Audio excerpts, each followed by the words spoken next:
Hi Gemini, welcome po sa ating channel. At ito ay ng Daily Gabay Tarot Reading for August 25, 2024. Please be reminded kung naka-resonate kayo, comment down.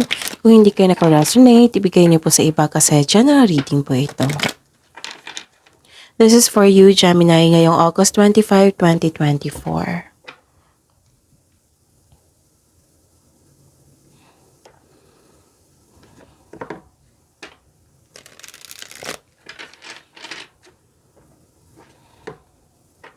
Maraming salamat po sa inyong patuloy na suporta at maraming salamat din po sa mga hindi nag-skip ng ads. Gamitin ang reading na ito bilang gabay lamang sa mga hindi pa nag-subscribe, subscribe na po kayo at click bell notification para malaman nyo na may bago tayong video. Para sa mga gusto magpa-reading po, may lumabas dyan sa screen nyo ngayon. Panoorin nyo po at sundin ang instruction. Calling the attention sa mga suki ko dito na Gemini, open na po inyong Monthly Gabay Tarot Reading for September 2024. May 6 months from now reading tayo at love life reading po. So message me, Gemini, for schedule. Maraming salamat po.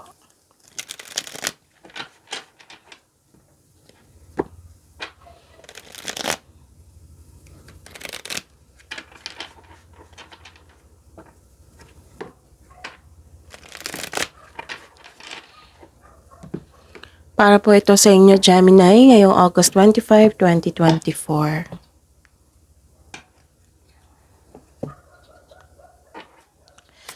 Spirits Guide, ano po yung mga ganap ngayong August 25, 2024 para po kay Gemini? I need 3 cards po.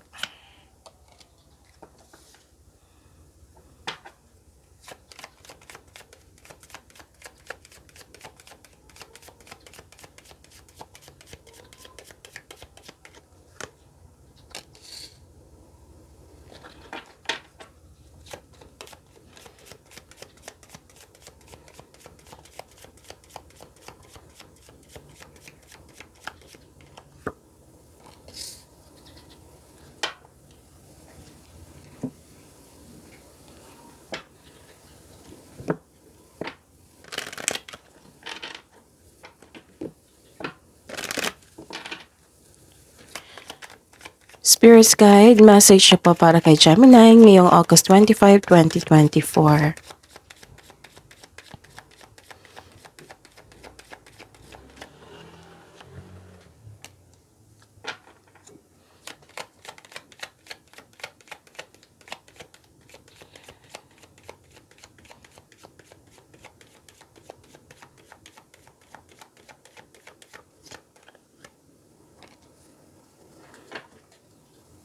Okay, Gemini.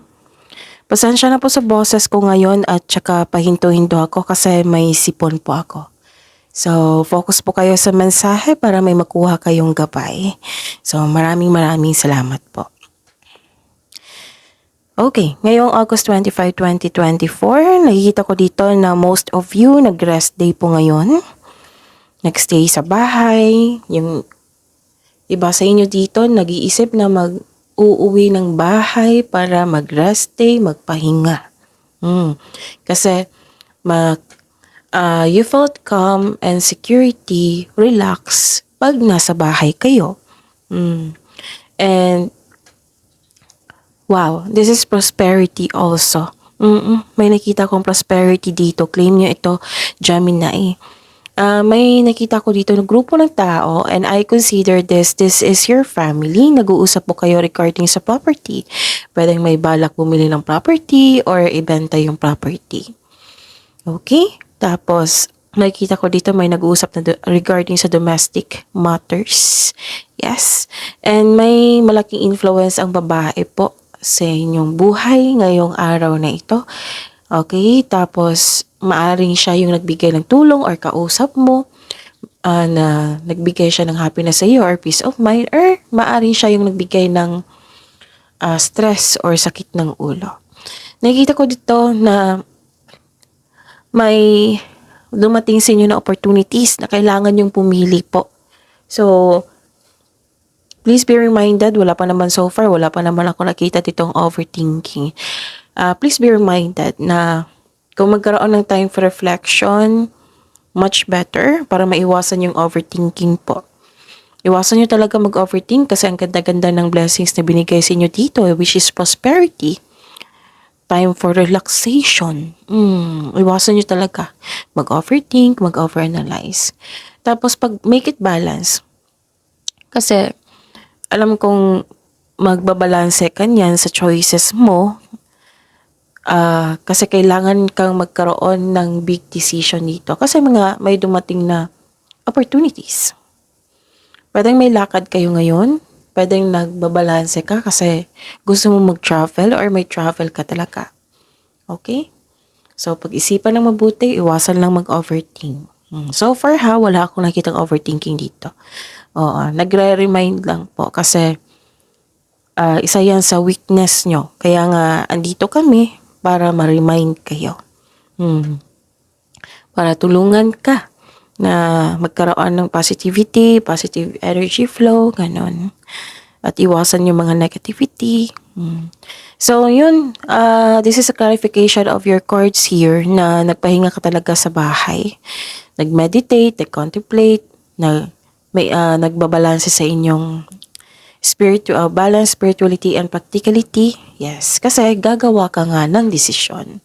So, meditate and contemplate, which is the clarification of your card here na nagpahinga kayo sa bahay para makapag-relax. And this is balance, spirituality, and practicality. Kasi gagawa ka ng malaking desisyon. Gagawa ka ng malaking desisyon kasama yung magkaroon ng konkretong plano, pagbabalanse po. Para maging ready sa mga gawain mo. Okay? Spirit's Guide. Ano po ang energy ni Gemini ngayong August 25, 2024?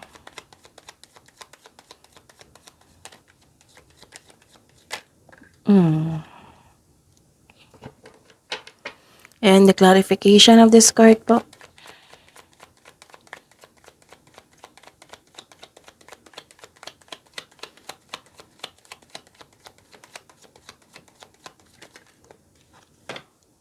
Okay. This is a daily reminder. Panoorin niyo po yung last 4 days Gabay Tarot reading niyo po. Like for example, napanood niyo ito ngayong August 25, 2024. Panoorin niyo po yung August 24, 23, 22, 21. Basta sunod-sunod lang po yung date. Okay? Tapos, kung may nakita kayo or narinig kayong repeating message, kailangan niyo po iyan bigyan ng atensyon. Kung maaari po, bigyan niyo po ng solusyon at aksyon. Okay? Tapos, yun. Again, calling the attention sa mga suki ko dito na Gemini, open na po inyong monthly Gabay Tarot reading for September 2024. May 6 months from now reading tayo at love life reading po. So, message me, Gemini, for schedule. Maraming salamat po. Okay. Okay, this is a clarification of your card here na nagkaroon ka ng okay. So what I meant is makinig po daw kayo sa inyong intuition. Nagre-remind ang card niyo po dito na makinig po daw kayo sa inyong intuition. Kasi nga, ang intuition, siya yung magsasabi sa inyo kung ano yung next action patungo sa right path, patungo sa success. Kasi gagawa kayo ng decision dito. Makakatulong po, malaking tulong po yung pag-connect sa inyong intuition. Okay? Tapos, kailangan mo talagang mag-connect sa inyong intuition kasi may taong nakikita ko kasi dito na may taong naiinggit sa iyo. Okay? Again, may taong hindi totoo sa inyo. Nakikita ko dito na mahilig tong magmanipula. Nakikita ko sa kanya is nagkaroon ng selos. So, mag-ingat po kayo sa kanya. Marahil ito yung babaeng ito. Tapos, pwede din you felt insecurity. Kasi gusto mo nga magpahinga, magkaroon ng time sa sarili. Pero gagawin mo ito, Gemini. So, yun.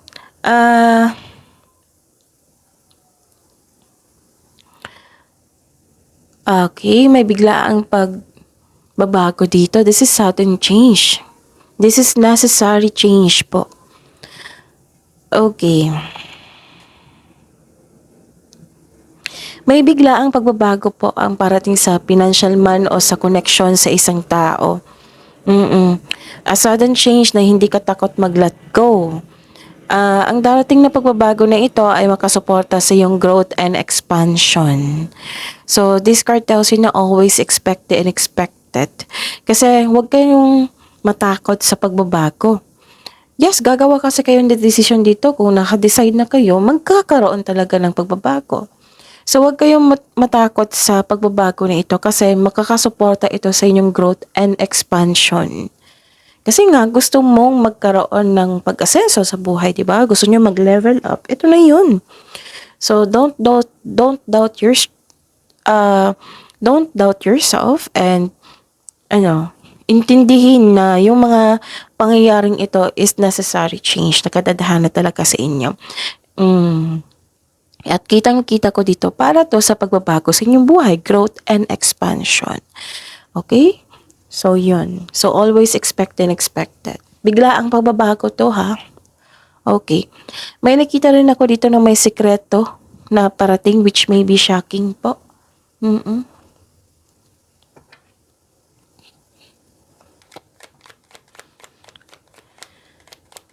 Spirits guide, career and money po ni Gemini ngayong August 25, 2024.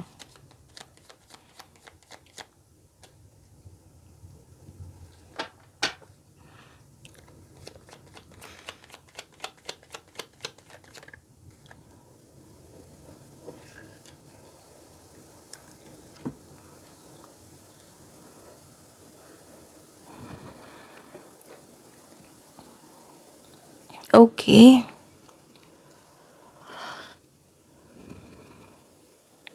This is your career and money. Okay. Di ba may nasabi ako dito sa energy nyo na may disconnection sa isang tao? Nakikita ko nga dito sa career and money mo. Kaya mag-ingat kayo sa kanya, ha? Kung pwede po, huwag na makipag-away or makipag-argue sa kanya. Kasi choice niya yan eh. So, ang focus mo is itong mga prosperity na parating sa iyo, itong growth and expansion na nangyari. Baka nagkaroon kayo ng disconnection sa taong ito kasi tutol siya sa inyong desisyon. Kasi nga, 'di ba? Mahilig siyang mamanipula. May insecurity ako nakikita dito, selos. So, ano yung gagawin mo? Huwag na makipag-argue sa kanya. Kasi not everybody na meron talaga niyan na sitwasyon na gagawa tayo ng desisyon tapos may tutol. So that is normal. Kaya nga, this is the clarification of your card here na gagawa kayo ng desisyon. So, not everybody na maging okay sa ating desisyon. Ang importante, handa tayo sa ating desisyon. Kaya nga sinasabi ko sa inyo dito na nire-remind kayo ng card nyo, gagawa kayo ng desisyon. Syempre may kasamang konkretong plano yan para handa ka at tuloy-tuloy mo yung mga gawain mo. Okay? Hindi na kailangan magalit. Focus tayo, hindi na ako magalit, hindi ako ma-stress kasi may prosperity ibibigay sa akin. May growth, itong pagbabagong ito, this is growth and expansion para sa akin to. Para matulungan ko rin yung sarili ko at matulungan ko rin yung kapwa ko soon. Ganun. Positivity. Okay? Choice nyo yan, yung nagsiselos, choice nyo yan. Wag nyong what I meant is, wag nyong hayaan na ma-distract kayo ng taong ito. Okay. Kung, actually, Gemini, gusto mong may kausap dito. So, piliin nyo po yung tao na may handang makinig sa inyo, yung very genuine na marunong humawak ng sekreto. Kung pwede, para safe, kasi kung na some of you, nakikita ko dito na may trust issue na sa kapwa. So, para safe, journal, diary. Kasi kung isulat mo lahat yung nararamdaman mo, malipat yan sa pahina eh. Masusuri mo din yung punot dulo kung bakit nagkaroon ng hesitation, kung bakit ka nagkaroon ng nakaramdam ng ganyan, yung Kasi may oras na nakaramdam ka ng parang pagkatalo. Kasi nga, may nag-oppose yung tuto sa inyong desisyon. Para masuri mo rin, okay?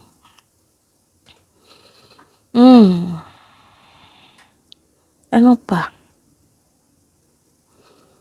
Okay.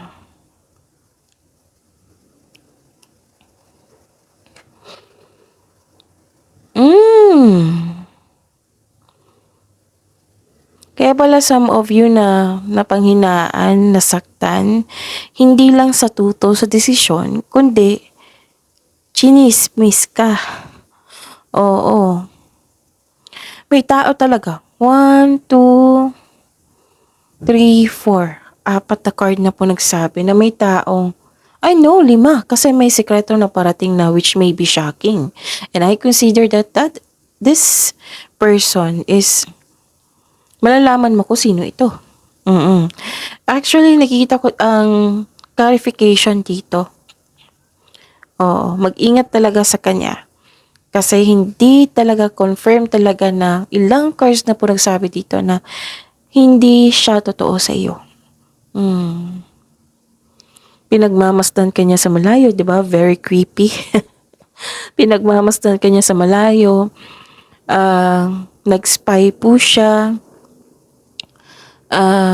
Pwede din hindi siya madaling kausap, matigas ang ulo. Or may sitwasyon na masakit sa ulo. Or siya yung nagdadala ng chismis para mapanghinaan ka. So, kaya nga sabi kanina ng cards dito na iwasan ang taong ito. Kasi it's just a waste of time. Focus tayo sa prosperity. Okay? Kasi itong taong ito, hindi yan magbibigay ng prosperity sa inyo. Magbibigay yan ng learning sa inyo. Kung paano ka humawak ng ganyang sitwasyon. Magagalit ka ba? Or hayaan mo? Or mag-put ka ng boundary. Yun. Kung paano ka mag-react. Magkakaroon ka ng learnings dyan. Okay? So, yung sabi po ng card dito, na kung di ba may dalang chismis itong taong ito? Fact check niyo muna daw bago kayo maniwala. Okay? Actually, some of you dito naghihintay ng feedback from your client, boss, or new employer. Okay? Excited some of you dito excited eh.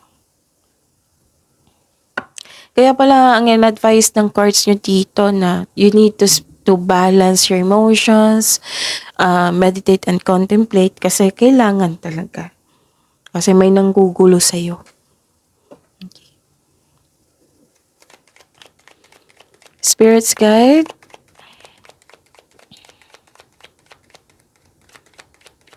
Love, life, self-love, partnership, and romance ngayong August 25, 2024. Okay.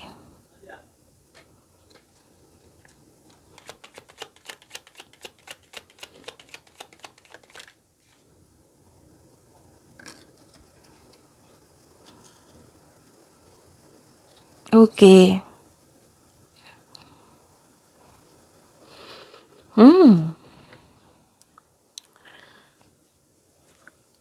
This is all about your love life, self-love, partnership, and romance. And by the way, maraming salamat po sa patuloy na tiwala at suporta sa ating channel.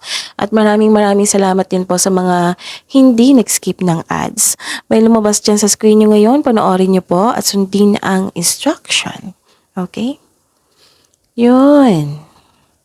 Ilang beses na lumabas dito na may malalaman kayo na hindi totoo sa inyo. Okay. It might be, this is all about kasamahan mo dyan sa bahay or partner nyo. It might be dala-dala mo sa bahay yung problema mo sa career and money. So, this is a reminder, Gemini, baka makatulong po na kung may problema kayo sa love life, huwag nyo dalhin sa career and money. Kung pwede po, para kung maayos yung love life, hindi maapektuhan yung iba. Yun, para hindi madamay yung iba. Para hindi lumaki yung problema, okay? Kasi kung magiging okay yung love life tapos naapektuhan yung iba, yung career and money, friends, yung iba pang mga ginagawa mo diyan, 'di ba? Mas lalaki yung problema or mas marami kang iniisip na kailangan ayusin, ganun. So yun, wag yung dalhin sa bahay kung may problema sa career and money. Wag yung dalhin sa bahay or sa madamay yung love life nyo. Kung problema sa love life nyo, wag yung dalhin sa iba. Sa career and money. Okay? Yun, this is a confirmation na may taong, this is another card. Okay? 5 card na po nagsabi dito na may taong hindi totoo sa inyo at alam mo ito. Kasi nga may advice ang card nyo dito sa energy mo pa lang na kailangan nyo makinig sa inyong intuition kasi gagawa kayo ng desisyon at may taong hindi totoo sa inyo para makaput ka ng boundaries, right?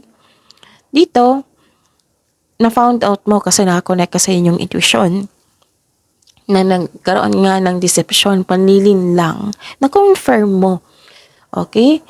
And, okay.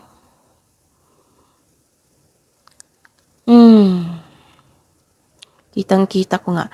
Sa mga may relasyon, okay. Di ba may sabi ako sa energy nyo dito na kanina na may sekreto na mga bubulgar. Okay? Antito rin. Sa mga may relasyon, sa buhay mag-asawa, may sekretong mabubulgar po. Another message siya. Pero nagkaroon kayo ng honest conversation, nag-uusap po kayo. Sa mga single po, may malalaman kang sekreto mula sa isang tao, pwedeng maliligaw mo ito. Okay? Kasi mataas ang inyong intuition eh. Tapos, this is a confirmation of your card here na nagpahinga ka sa bahay. Nagpahinga, nagninilay, nag-iingat ka na dito sa taong hindi totoo sa iyo. Naging wiser ka, which is very good, right? Tapos, naging honest kasi yung sarili dito. Actually, ginagamit mo yung talino mo. So, para sa mga relasyon sa buhay mag-asawa, ginagamit mo ang lohika. Isa sa inyo, ginagamit ang lohika kasi emotion. Mataas ang pasensya po. Sa mga single dyan, may parating sa inyo which is very matalino at matagumpay sa buhay. So, yun. Please be reminded, focus tayo sa positivity, itong prosperity na ibibigay sa inyo, itong growth and expansion, and kailangan ng mag-i-balance at mag-meditate kayo, magpahinga, tama yan. Okay, positivity ha, Gemini. See you tomorrow. Please like, subscribe, and click bell button for notification para updated po kayo sa daily tarot reading natin. Maraming salamat po.